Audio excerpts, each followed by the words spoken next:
With me on the program is my guest, Erol Senses.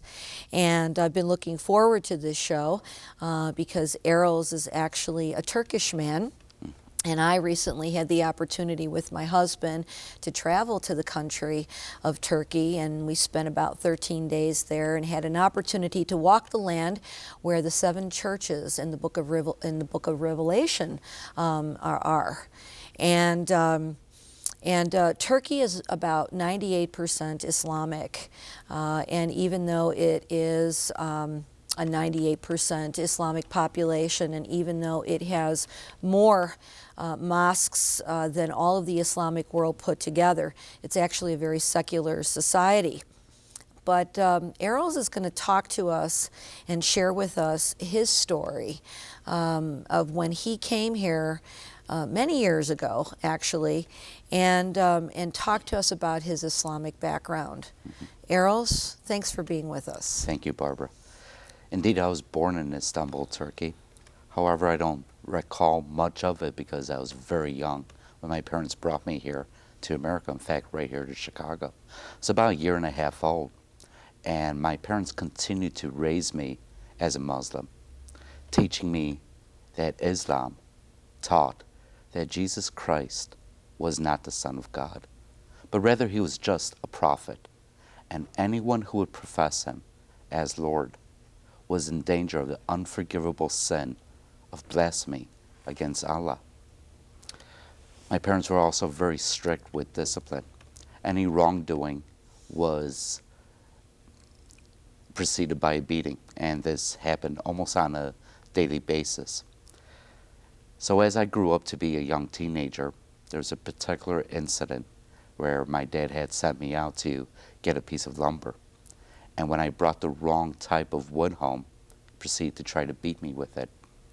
And at that time, I defended myself, fought back a little bit, and this was perceived as a challenge to a Muslim man, authority in his household, and I was thrown out of the house. So you had been beaten in the past, is that correct? Absolutely. Okay, so this was sort of the straw that broke the camel's back. Absolutely. Okay. It was a progressive discipline every day where I need to perform at a certain level of perfection. And if I was below that standard, the discipline would be a beating to teach me not to do that again. Okay. All right. So what happened then? What was the punitive action that was taken? Well, I was thrown out of the house, and being 16 or 17 at the time, I went to live on the street, reside on the street. There were times I slept on park benches, or sometimes I'd sleep in a friend's car, and if I was lucky, I would get a couch overnight.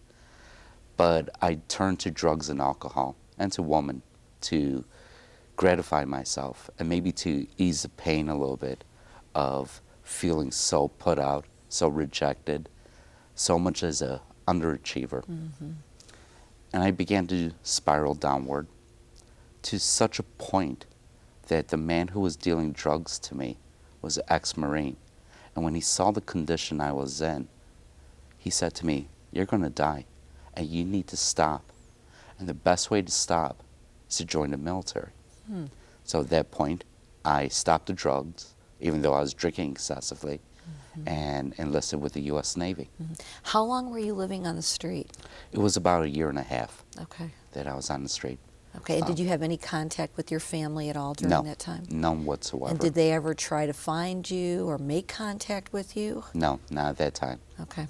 At that time, my dad's decision was solid, so any family member that would try to contact me was going against authority of my dad.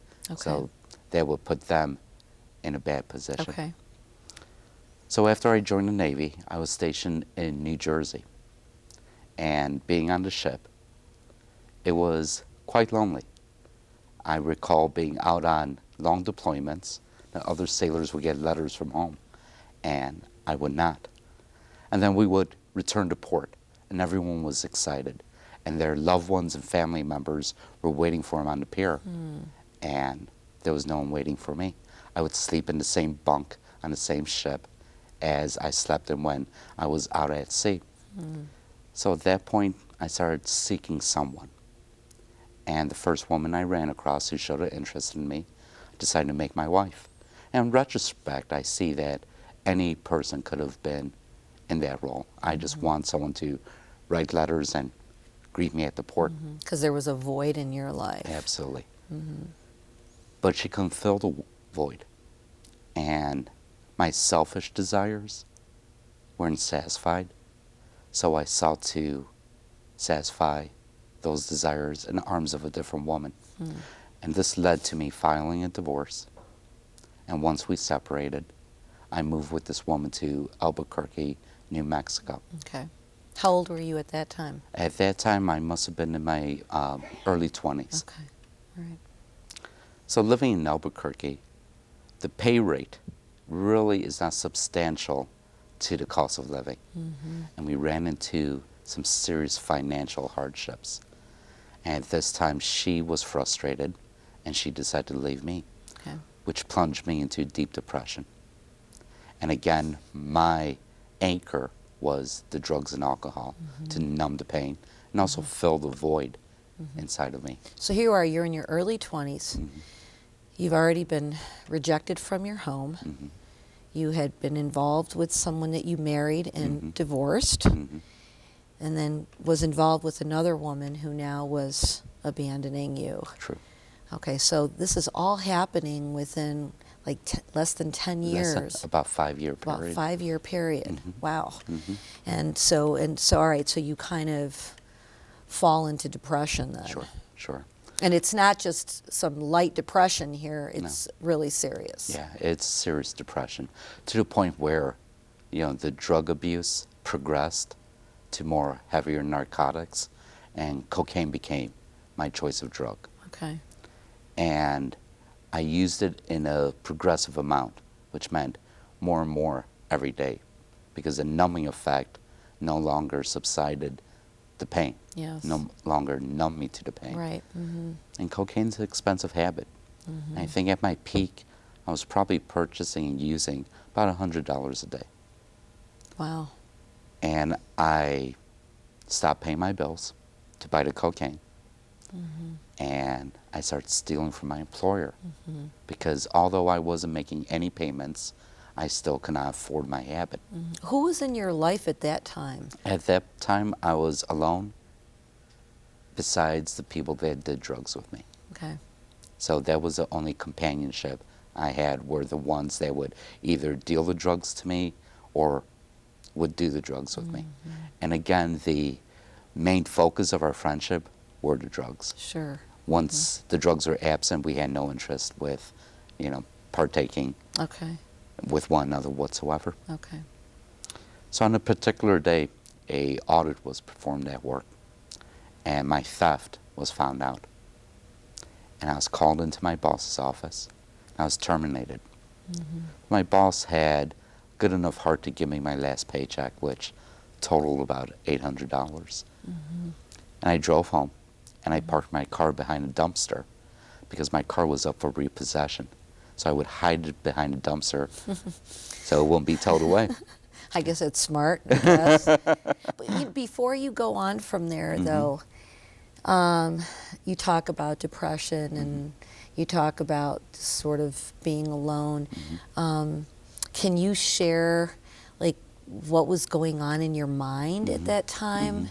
Like, what kind of thoughts does a person have that's experiencing this?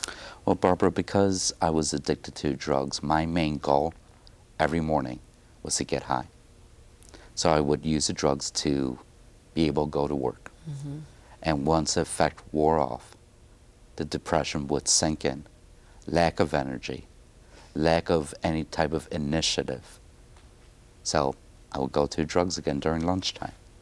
And they'd pick me up for a moment, but I would struggle to get through the day so I can go home and start supplementing the drugs with alcohol. Okay. To the point where I would pass out every night. Okay. And basically that was an indication that I did not want to exist.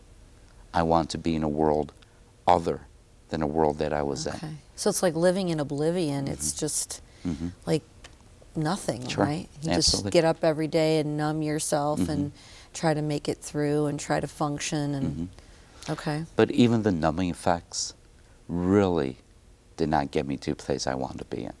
There was still a emptiness, there was still a void, there's still a yearning and a longing for something else. Yeah, but you don't know what it is. Not at all. But there's a yearning, and you know there's a yearning, but you can't put your finger on what that yearning is. And that is why I tried all sorts of avenues to satisfy this yearning, and nothing satisfied.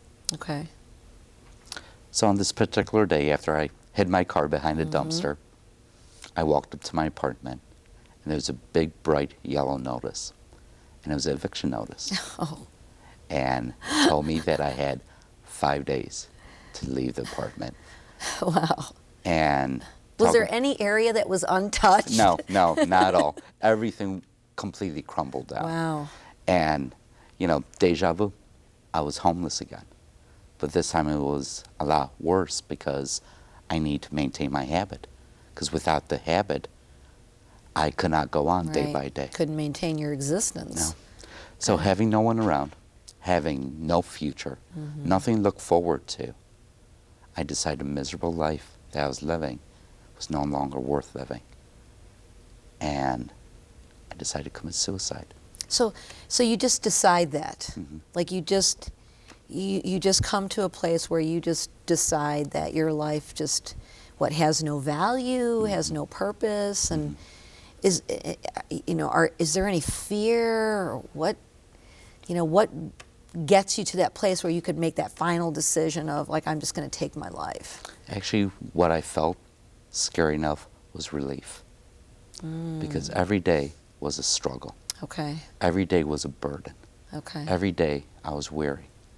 Every day I was unsatisfied. But when I knew that this life would end within an hour, there was a relief. No longer would I have to deal with the loneliness. No longer would I have to struggle. No longer would I have any anxiety. No longer would I be seeking for something that didn't satisfy. And at least that's what you thought. I mean, that was sort of your paradigm, what you believed. So at this point, there was nothing religious, none of your Islamic background, none of your religious background came to your mind. It was just, I'm unhappy, I want to get rid of the pain. Okay. Well, the religious background pretty much taught me that you need to live a life that was pleasing to Allah. Okay. And I knew I wasn't doing this. Okay. So another disappointing aspect of my life. So I failed God too then. So that was completely pushed out of my mind because that would just add to the pile of failures that my life consisted of. But that was the furthest from my mind at that time, was whether or not Allah was pleased with me. I knew that I would not be in paradise with Him because He did not approve of my life.